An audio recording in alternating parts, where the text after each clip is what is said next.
Hello. So, it's been a few days since I've done a video just because nothing, too interesting happened. Yeah, so I've changed contextual studies groups and now I'm in Georgina's group. Thank God. Today is the 11th of the second month, 2012. And today I went to the Lucian Freud exhibition, which was amazing, thanks to Alice and Nye. They bought me a ticket for Christmas.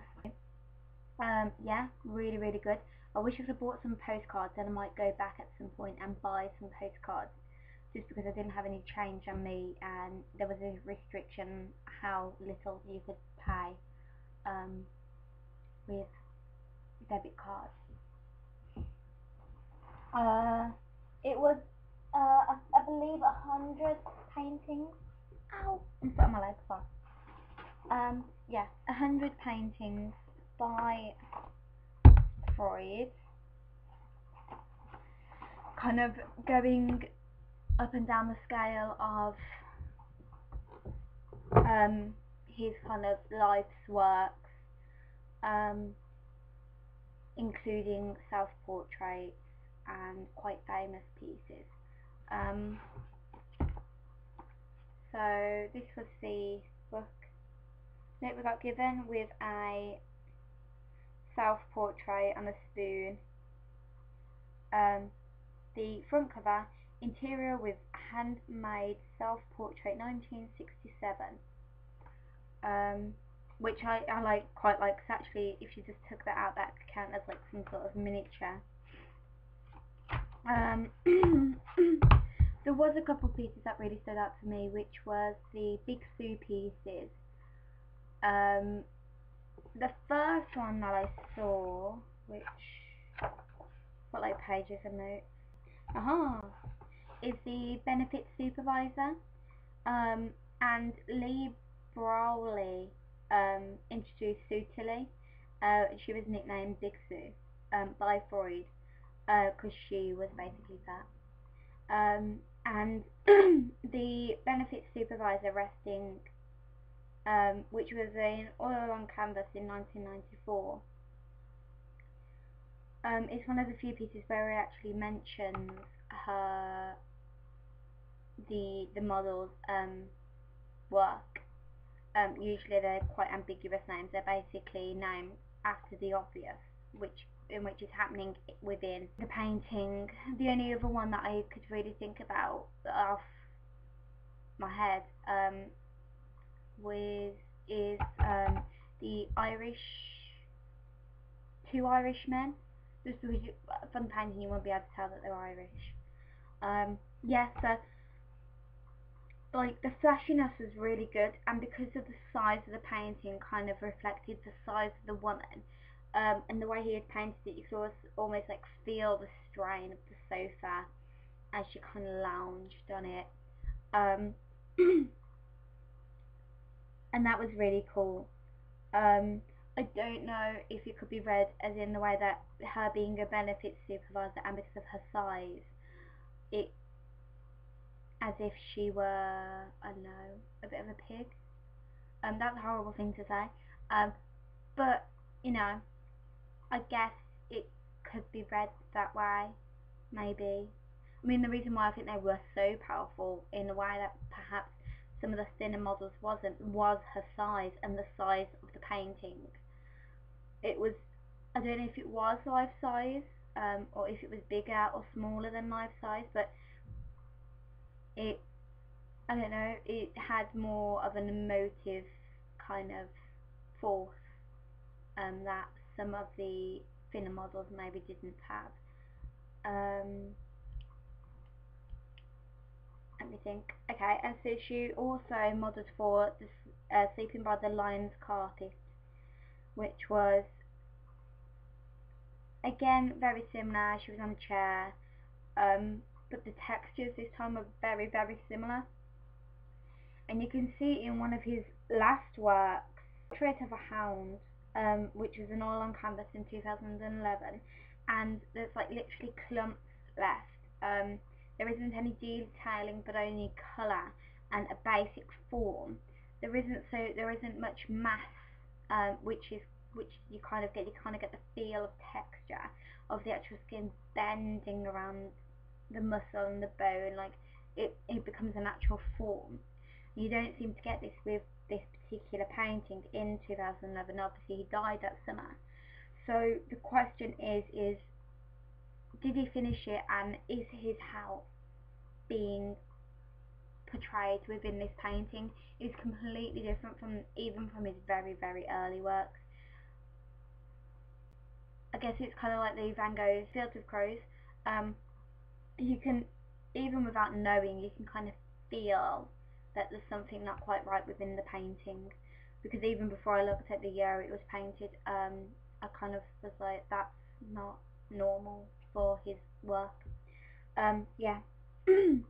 He also had a few more surrealist sides what I saw within his works, particularly where you could see the room around them, and quite a large area of room, is that his perspectives were somewhat off, and I don't know whether that was a thought out kind of purposeful mistake to give kind of like a very surrealist juxtaposed look to his paintings, or there's also something very medieval about it. There was this one, I can't remember what it was called, Evening in the Studio in 1993, where a fatter model is lying on the floor, almost as if she were unable to go onto the bed. There's a small, like, kind of whippet dog on the bed, and a young, thin kind of girl. I know that it seems bad that I'm pointing out their weights, but it's an easier way to describe the kind of placements, as it were, in which they would be, without putting up images, because I didn't buy any postcards. Oh my god. I might put a couple. I'll put a couple in my sketchbook, and I may put a couple on the blog. It just depends. But yeah, the textures between them were very, very different, which I think works quite well.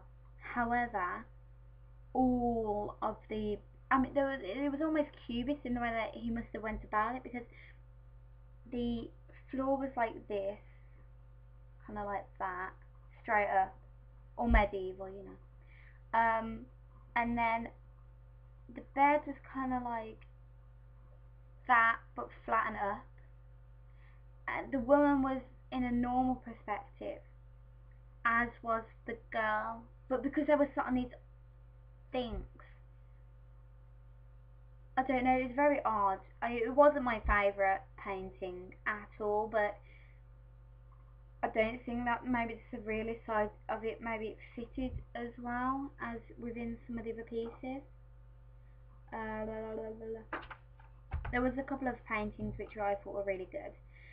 The Two Men in the Studio, I think, was quirky rather than good, because in the background there was another painting called Standing on Rags, and within the gallery itself they had on the one side Two Men in the Studio, and on the other side they had Standing on Rags, and so you could kind of imagine yourself in his studio while he was painting it, and kind of, you know, I thought that was quite cool. And he's done that a couple of times in which he's had paintings in the background or something like that. There was another one in which I was thinking about. Oh, the Lee Browley. It's got to be larger than life size, but it was amazing. When I walked in, I was like, oh my god. But he sat down on a chair, I believe. You can't see the chair, but he's very big and very like bald head, stomach, you know, penis out. The most interesting thing is like that he picks up many different colours, the reds, blues, purples, greys, yellows, greens, within the skin, and it doesn't look like they've just been plopped on without thought. I mean, they're there for a reason. And I think they work. I mean, he's definitely painting meat and that becomes a portrait, rather than trying to paint a portrait alike to meet, if you get what I mean. Yeah, and I also like that he uses different kind of textures within his brush marks to portray different things. His face and his stomach are different. Like of the roughness, the bends within the brush mark, stuff like that.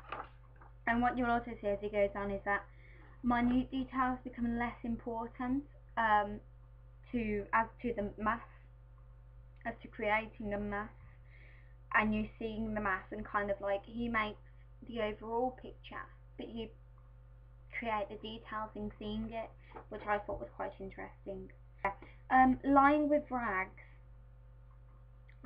which was another painting in the same studio, in the same gallery space as the two men in studios and standing by the rags.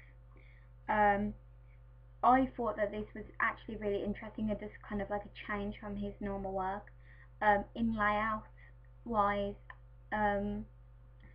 just because it followed certain rules and conventions which I know about, maybe all of them, do, but this one followed the rule of thirds, like very well. It was like textbook rule of thirds. It had, say, just do it on here, like there was like rag, there was person, and here was floor. So it made it very kind of like aesthetically pleasing, just that follow down. There wasn't any like lines down or anything, it didn't need that, but there was that kind of thing which allows it to, yeah, work well. So I thought it was really good, and I think other people should go. I think that it relates well to my own work. There's a couple of other pieces in there which I thought were very interesting, especially to my own work, like Reflection with Two Children Self-Portrait, which 1965. And it wasn't so much how the painting was painted or how the painting looked, but the idea of a piece of paint, of a singular part of the painting, where it kind of, his head was distorted, and that reminded me of my own scanner images in which I'm trying to create, and how people are going to have their bodies pressed against glass and it will change, and that distortion will be there, which I thought I could relate to, as well as the idea of painting skin. So yeah, that's that, and I am going to, there was also some of his etchings there and stuff which I liked, his book of etchings. I've had it for a while now. But yeah, very very good, and I would recommend it to anyone. It's one of those things that you really have to go to. Yeah, so that's that. Have a good time. See ya.